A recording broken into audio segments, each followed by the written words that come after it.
민주당에서는 검찰이 수사를 조작하고 회유해서 진술을 바꾼 거라고 주장을 하고 있는데요.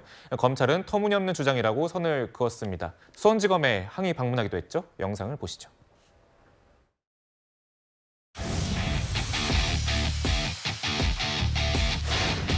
이화영 전 부지사의 부인께서 편지를 공개를 했습니다. 그 내용을 보면 인권 침해의 소지가 대단히 높고 아주 절박하다라는 그러한 사정을 엿볼 수가 있습니다. 추가 소환, 별건 범죄 수사 기소 등을 빌미로 무지막지한 해유와 협박을 시도하고 있다는 증언과 정황은 넘치고도 남습니다.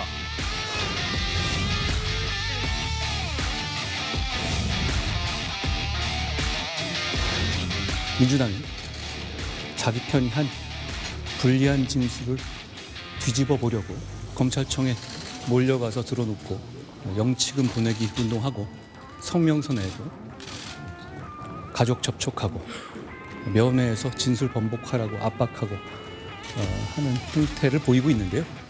이건 권력을 악용한 최악의 사법 방해이자 스토킹에 가까운 행태라고 생각합니다.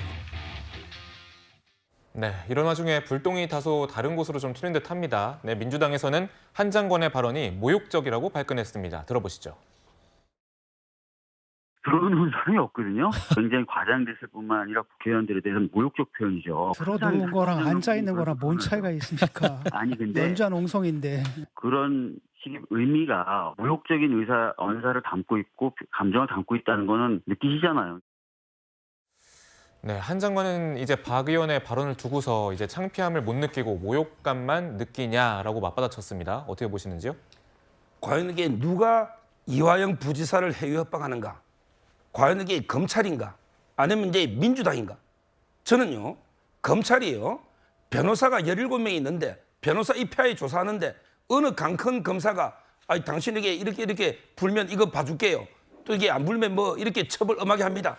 어느 강큰 검사가 해유 협박을 할 수 있습니까? 변호사 입회하에 있는데 오히려 저는 민주당이 이화영 부지사를 해유 협박한다. 이래 봅니다. 그 근거는 왜 박찬대 의원은 왜 용인갑의 위원장 대리 이모 40년 이화영 부지사 지인을 왜 만났습니까? 그리고 이게 박찬대 의원은 왜 이화영 부인에게 전화를 했습니까? 이런 게 해유 협박 아닙니까? 그리고 나서 이게 자필 탄원서를 부인이 민주당이 내고 그다음에 이화영 부지사의 자필 진술서가 나왔잖아요.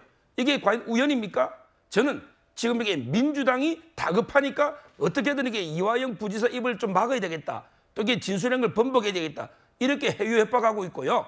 이거는 중요한 게 사법방해 행위입니다.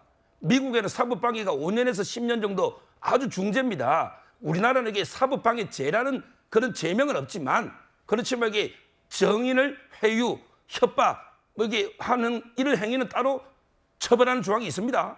따라서 저는 오히려 이게 박찬대 의원이나 이런 분들에게 조사를 해야 된다. 이렇게 봅니다. 네, 부대변인님 앞서 이제 김성태 회장의 봐주기 수사 가능성 언급을 하셨는데 여기에 대해서도 한동훈 법무부 장관의 입장이 조금 전 나왔습니다.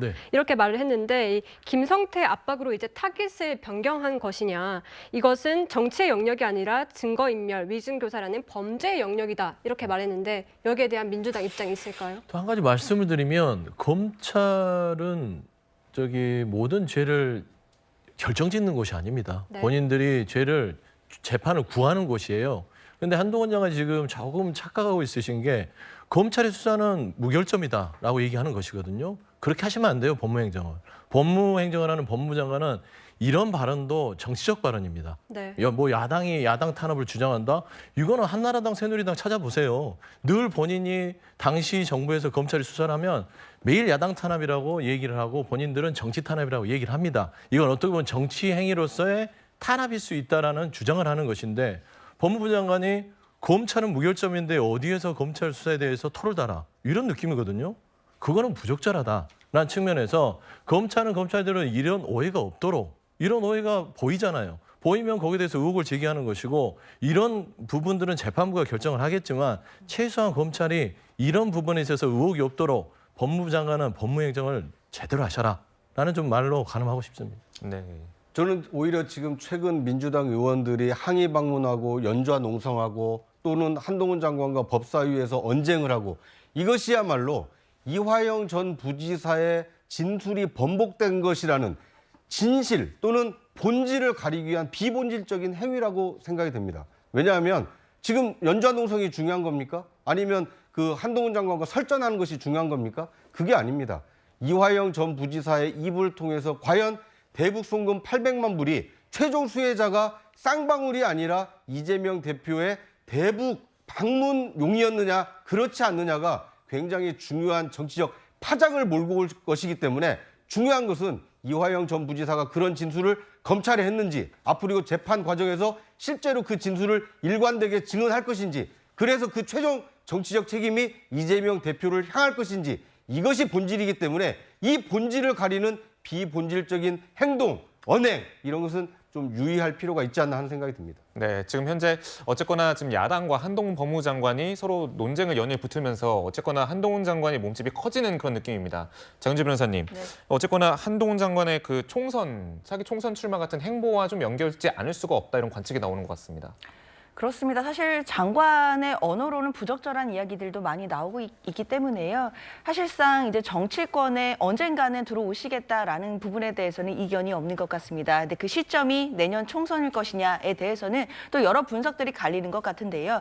국민의힘 입장에서는 한동훈 장관을 차출해서라도 내년 총선 승리에 보탬이 된다면 한동훈 장관을 뭔가 이제 총선 출마를 시키고 싶은 마음이겠지만 또 한동훈 장관의 최근 행보를 본다라고 하면 민주당과는 굉장히 날선 행보를 보이지만 또 다른 식으로서는 통합의 행보도 보이는 부분들이 있습니다. 그럼 결국 내년 총선을 건너뛰고 뭐 다음 서울시장이라든지 그 다음 또 선거를 생각하는 것이 아니냐라는 지금 분석들도 나오고 있거든요. 결국에는 정치는 하시게 되겠지만 일단 내년 총선 출마 가능성도 매우 높은 상황이기 때문에 계속해서 저런 정치적 발언이 나오는 것 자체가 민주당 입장에서는 더 우려스럽다라고 말씀드리겠습니다. 네, 지금까지 이화영 전 부지사의 수사 상황과 한동훈 법무부 장관의 출마 가능성까지 다뤄봤습니다.